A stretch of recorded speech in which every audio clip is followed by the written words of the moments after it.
बहू का 9वां महीना। सुमित्रा जी की बहू रितु प्रेग्नेंट थी और अब उसकी प्रेगनेंसी का 9वां महीना चल रहा था।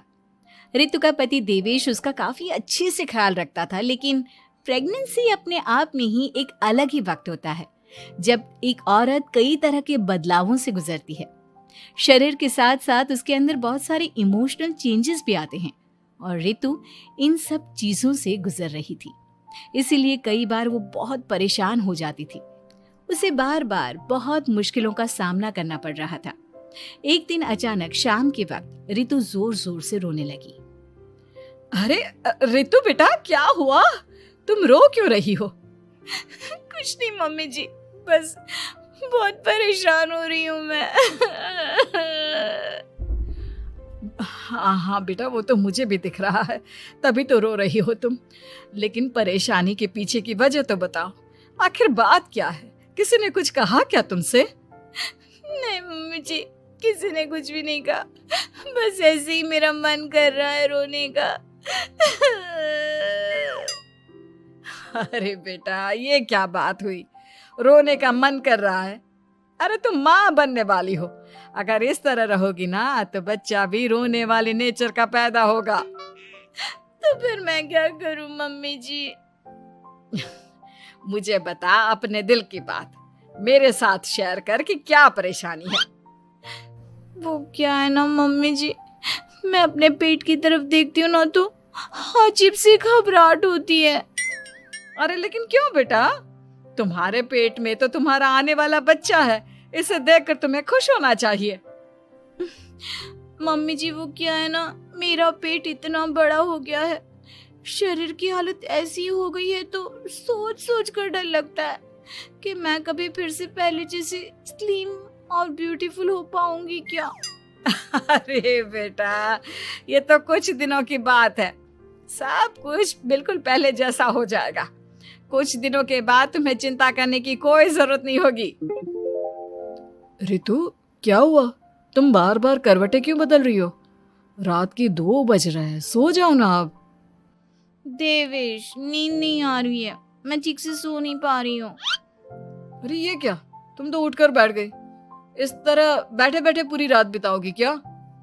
क्या करूं देवेश, पेट की वजह से जैसे ही लेटती हूँ अजीब सा लगने लगता है, ठीक से सो भी नहीं पाती। तुम एक काम करो, अपने पेट के बगल में एक तकिया लगा लो, तुम्हें ठीक से नींद आ जाएगी। वो भी करके देख लिया, अब तो लगता है जब तक बच्चा इस दुनिया में नहीं आएगा मैं ठीक से सो भी नहीं पाऊंगी। रितु, बच्चा आने के बाद कौन सा चैन की नींद सो पाओगी? कम से कम अब तो आराम कर लो। तुम सो जाओ देवेश, मैं बैठे बैठे ही अपनी नींद निकाल लूंगी। और फिर कुछ दिन के बाद सुमित्रा जी के घर पर कुछ परिचित लोग मिलने के लिए आते हैं। मम्मी जी, आप उन लोगों के साथ बैठकर बातें करिए, मैं सबके लिए चाय बना देती हूँ। अरे नहीं नहीं बेटा, मैं कर लूंगी, अभी तुम्हारी तबीयत ठीक नहीं है ना, तुम आराम करो। अरे मम्मी, घर के छोटे मोटे काम तो मैं करती हूँ ना, चाय बनाने में कैसी प्रॉब्लम? अच्छा ठीक है, अगर कोई परेशानी नहीं है तो बना दो चाय। अरे ये क्या बात है सुमित्रा जी, आप तो दादी बनने वाली हैं।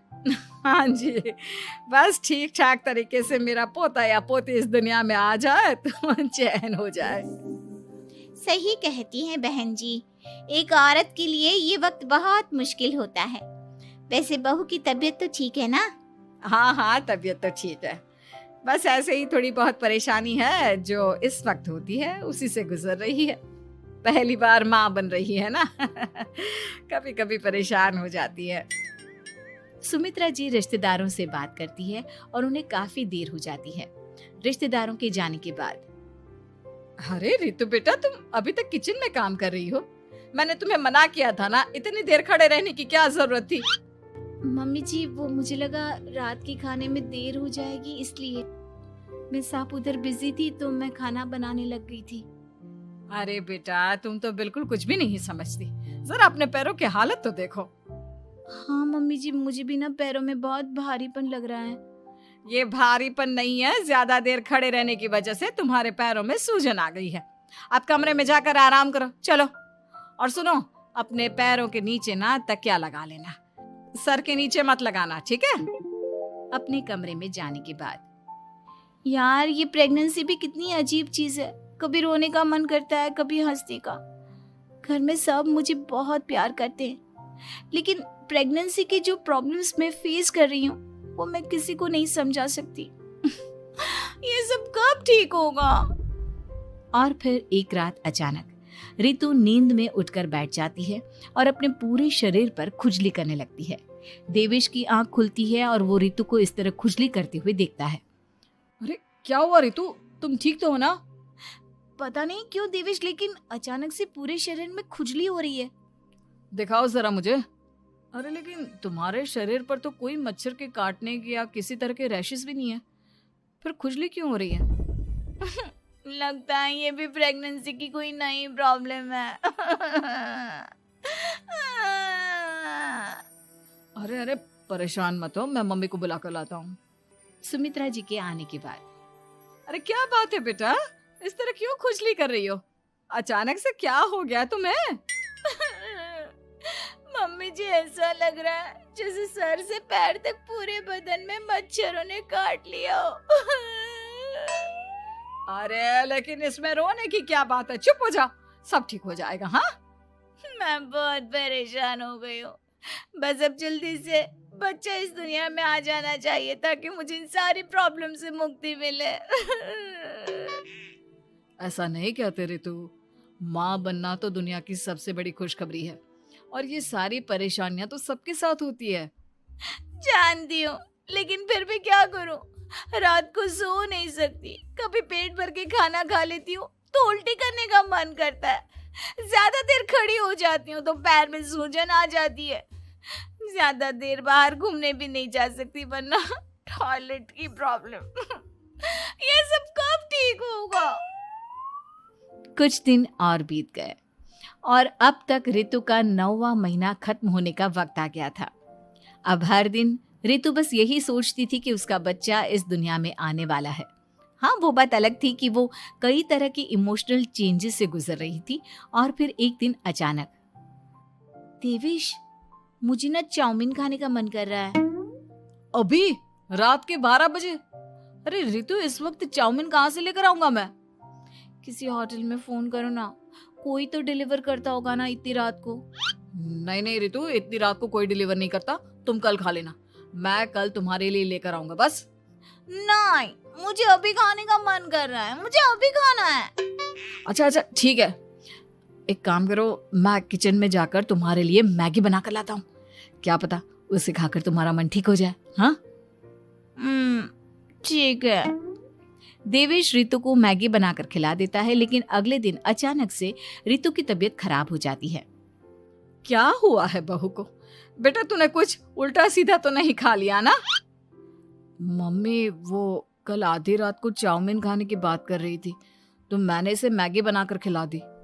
अरे लेकिन एक बार मुझसे तो पूछ लेता, इसी वजह से उसे अजीब सा लग रहा है। कोई बात नहीं, वैसे भी बच्चा आने का वक्त पास आ गया है ना, इसलिए ये सब चीजें हो रही है। मेरे पेट में बहुत दर्द हो रहा है, जब से मैगी खाई है तब से पता नहीं क्या हो गया। अरे कुछ नहीं हुआ बेटा, बस कुछ दिन की बात और है, परेशान मत हो। चल हम तुम्हें ना डॉक्टर के पास ले चलते हैं। हॉस्पिटल जाने के बाद, डॉक्टर साहब, मेरी बहू की तबीयत ठीक तो है ना? हाँ, वैसे तो सब कुछ ठीक लगता है, डाइजेशन का प्रॉब्लम हो गया है, ऐसे वक्त में हो जाता है। प्रेगनेंसी की वजह से पेट के ऊपर बहुत प्रेशर आ जाता है, इसलिए डाइजेशन थोड़ा वीक हो जाता है। और उन्होंने रात के वक्त मैगी खा ली, इसलिए उनको ये प्रॉब्लम हो गया। डरने वाली कोई बात नहीं है। थैंक यू डॉक्टर साहब, अब हम इसका ध्यान रखेंगे। लेकिन अब रितु की डिलीवरी का वक्त पास आ गया है, आपको उनका पहले से भी ज्यादा ध्यान रखना होगा। मैंने चेकअप कर लिया है, 1 सप्ताह के अंदर रितु की डिलीवरी होने के पूरे चांस है। एक दिन अचानक किचन में काम करते करते रितु के पेट में बहुत तेज दर्द होने लगता है। देवेश, मम्मी जी जल्दी आइए।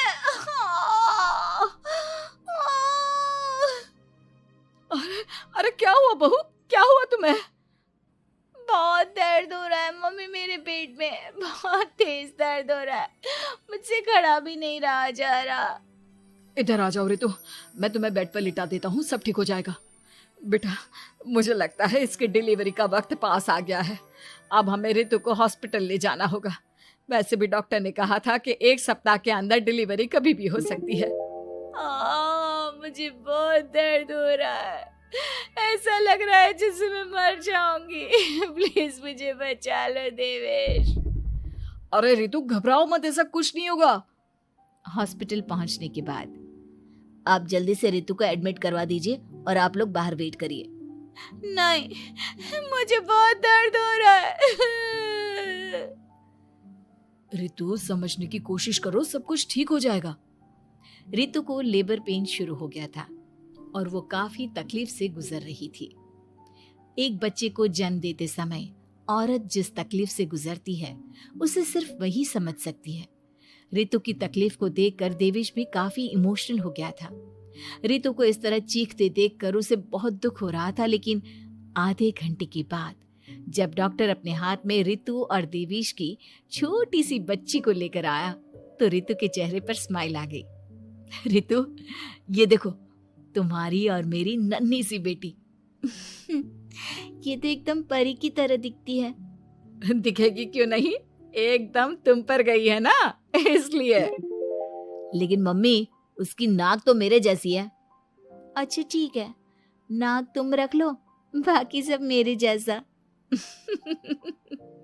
देखा रितु, तुमने कितनी तकलीफ सही, लेकिन उस तकलीफ के बदले तुम्हें भगवान ने ये छोटी सी परी दे दी।